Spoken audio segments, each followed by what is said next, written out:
Okay, Cormac McCarthy is weird. All right, time out here. Pause for a second. Little quick disclaimer. This video is split between two sort of things. The beginning is a general Cormac McCarthy rant, and the rest is just a vlog of me reading The Crossing, which is the second book in the Border trilogy. The combination of these both, I think it gives a decent representation of the Cormac McCarthy reading experience in general, which, if you've ever read him, you know is for better or for worse, one of a kind. All right, disclaimer over. Here's the video. He's weird. Right? I've read Blood Meridian, All the Pretty Horses, No Country for Old Men, and I'm reading The Crossing right now. And he's weird. He's a weird freaking dude, okay? I've been reading this, and I'm like, bruh, why is he... Oh, I shouldn't have done that. His writing is confusing to me, okay? It's a little confusing. My boy. Right? Like, I read his books, and sometimes I'm like, wow. This is just beautiful. This is actually one of the best things I've ever read. And sometimes I read it and I'm just like, this sucks. Like, this actually sucks. Right, like if we take All the Pretty Horses here, there is a quote in this book that is stuck with me forever. Okay, like right here. He imagined the pain of the world to be like some formless, parasitic being seeking out the warmth of human souls wherein to incubate. That's so freaking like, dude, or like this one, right here. This is the one I was talking about. He thought that in the beauty of the world were hid a secret. He thought the world's heart beat at some terrible cost, and that the world's pain and its beauty moved in a relationship of diverging equity, and that in this headlong deficit, the blood of multitudes might ultimately be exacted for the vision of a single flower. Like, that is some good stuff. And then he just said garbage. Like, for instance, I was reading The Crossing. Let me give you an example here. Right, this old man is talking about catching wolves, and he's comparing it to catching a snowflake. He was like, you can catch the wolf, and you can catch the flesh and the blood of the wolf in a trap, but you cannot catch the essence of the wolf, just like you cannot hold a snowflake because it will melt in your hands. It was very well done. And then he knows a bunch of Spanish. Like, come on, man, really? Okay, like, I get it. It's not really terrible. Cormac isn't very terrible sometimes, but, you know, sometimes it can be really annoying to read. Like, do you see this right here? This is dialogue. This is freaking dialogue, and that's dumb. Like, do you really have to break the rules that much? Like, are you that much better than us that you don't get to use vocabulary? But at the same time, I can't exactly look at Cormac McCarthy books the way that I look at a normal book. And I can understand why people would not like his books at all, but, you know, I personally do. I think it's you either chew them up and you love them, or you spit them out and you're like, this stinks. Yeah, I'm yapping too much. Blah, blah, blah, blah. The skyline was beautiful on fire. Anyways, upon editing this little silly video, I realized that I never said what the book was about, so here's what the back of the book says. Also, it's not one of those blurbs that spoils the entire book, so if you plan to read it, don't worry. In the late 1930s, 16-year-old Billy Parham captures a she-wolf that has been marauding his family's ranch, but instead of killing it, he decides to take it back to the mountains of Mexico. With that crossing, he begins an arduous? How do you say that? With that crossing, he begins an arduous and often dreamlike journey into a country where men meet like ghosts and violence strikes as suddenly as heat lightning. A world where there is no order save that which death has put there. Also, this vlog starts when I had already read about 100 pages, so that's how I read so fast in the beginning. All right, I'm done talking now, I promise. All right, so I'm going to go to bed soon, so I'm just going to read a little bit before I go to sleep. So, yeah. Cormac McCarthy, I have to freaking translate his Spanish every time I freaking see it.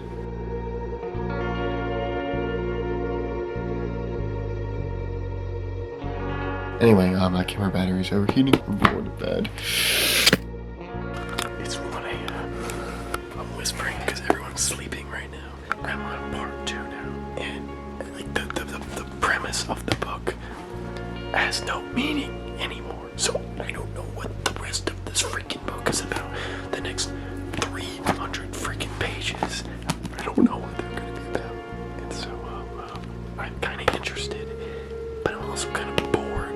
I'm actually quite bored of this book right now. Part of me doesn't really want to read it anymore. We'll keep going, and if I get really bored, I might have to take a break and read another book or something and then come back to it, but we'll see. Anyway, I'm going to sleep now. Ba-ba-boom. 132 1,000 words. I got my word count in for the day on my book I'm writing. I got 1,400 words in today, which is a lot more than I usually get. Usually I try to just get 1,000. That's my goal. But I got a little excited today. Anyways, The Crossing is interesting. I haven't read any today. But I did read a few pages last night. I got to page 141. I was saying last night that I was getting kind of bored of it, and I was. I still am a little, but there was a conversation going on that was kind of interesting, and it's kind of re-interested me in The Crossing, so I'm gonna read some of this. Actually, I'm probably gonna eat breakfast first, and then I'm gonna try to read some today. We'll see how that goes.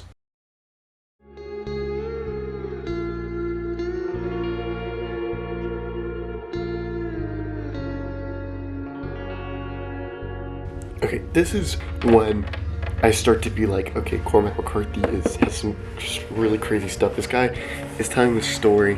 It's pretty interesting. There's this line right here. Life is a memory, then it is nothing. Like, that is a really, really good line. I like that a lot.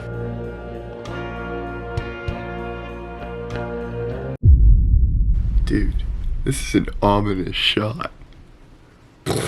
This is freaking cool. Anyway, I'm very tired. I stayed up very late last night.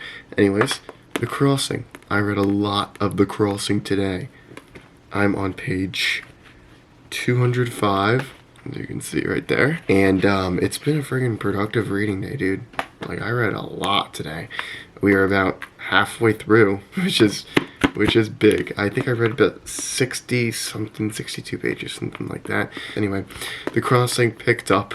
Finally, it was getting really, really sluggish, so freaking boring. They got back to the plot. They got back to the gist, and it's great now. And obviously not the best thing in the world, but it's Cormac McCarthy, and when he has a plot going, he is, in my opinion, at his best usually. It's like his spiritual, cool message stuff actually paired with the plot, and that's what you need, dude. That's what you need. Anyway, I've been enjoying it a lot. Otherwise, I wouldn't have read 60 pages because usually I can only read 20 before I cap out. But it's actually been pretty entertaining. Another character from the beginning of the book has been brought back. It's made the book very dynamic. There's some more levity. There's a really cool monologue, and at first I thought it was unrelated about page 140, and now I'm realizing the monologue is kind of symbolic of the main character, and I just put it together, and I was like, dude, I'm big, I'm freaking smart, I'm big brain. I was very proud of myself for figuring that out. I'm excited to keep reading this book. I hope it stays good. I really hope it doesn't slog again. This book is a lot longer than most Cormac McCarthy books I've read. It's 425 pages. I'm afraid that a long Cormac McCarthy book is really gonna suffer. I'm going to bed. I'm freaking tired, dude. I will see you in the morning, or whenever I record one of these next.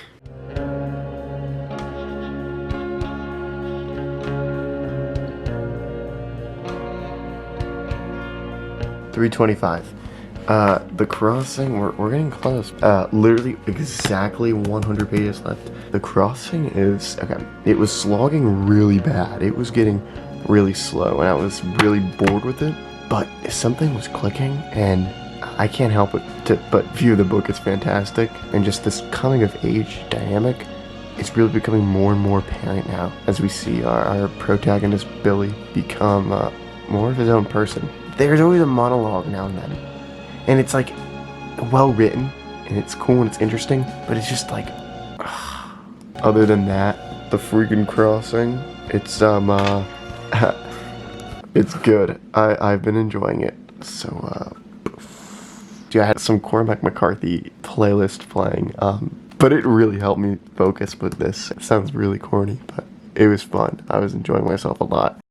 Oh my gosh, it's so aesthetic.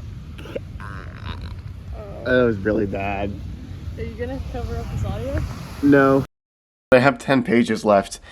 I want to just be done with this book. By this point, I'm honestly a little tired of it now. I feel like I already understand what it was trying to do, and I feel like it's done it.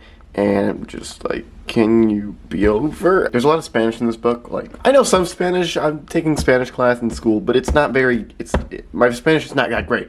So I have to look it up sometimes. And I've been trying to translate every bit of Spanish in this book. Just, I don't know why, I just decided to do it. And now I'm almost at the end, and I'm slacking. So before I read the last 10 pages, I have to go back to the last 15 pages-ish I read and get the Spanish all translated. So I'm going to do that, and I'm going to read it, finish it, and then we're done.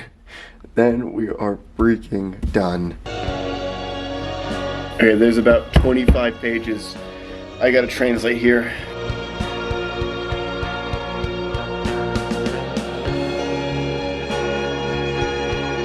Okay.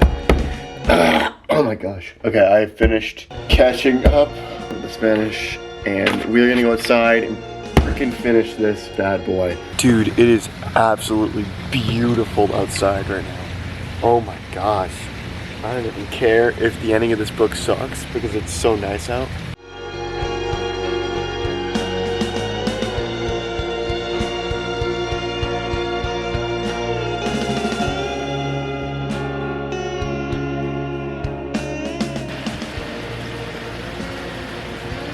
It is done. Wow. You know, the ending wasn't anything crazy, but I did like it. It did leave me with a pretty profound feeling that I can't really articulate. But freaking classic McCarthy.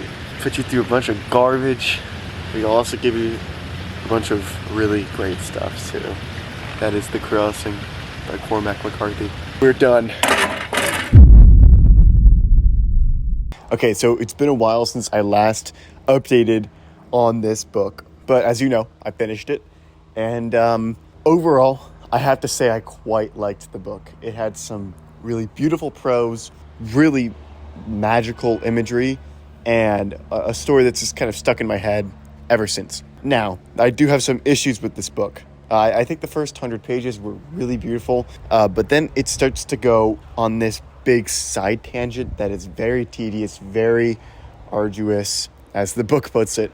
And it's a slog. It was one of the biggest slogs I've ever read. That 30-page portion. The book does that quite a bit. It has really phenomenal things, and then it'll just kind of dip down into this in-between journeys part. And I just really could not stand those parts. I kind of understood why he was doing them, but they were really treacherous, and they sucked. They honestly sucked to read. They were not enjoyable at all.